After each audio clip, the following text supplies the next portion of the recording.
Hey everyone, happy Thursday or Friday. Thursday? Oh, that was my foot.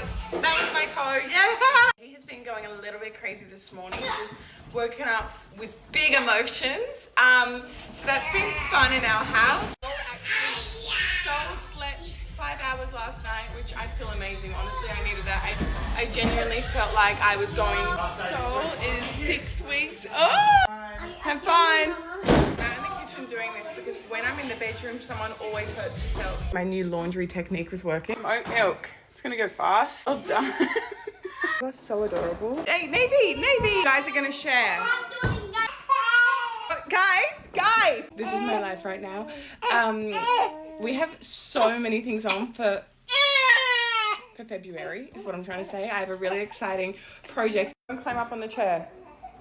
No, okay, this is unbelievable, honestly. Daddy's special moon water. Does Bambi remind me of, you know, like Sharon from Kath and Kim? Navy actually has a hearing test this afternoon. I'm coming! Ben booked him a hearing test because he doesn't understand that toddlers don't listen to you, so he thinks that his ears are blocked. He thinks his ears are blocked because Navy doesn't listen to him. So he's getting them tested. So happy Thursday. A happy Thursday. Yes, Navy! Okay, I'm coming. Called me to show me that? That's so sick.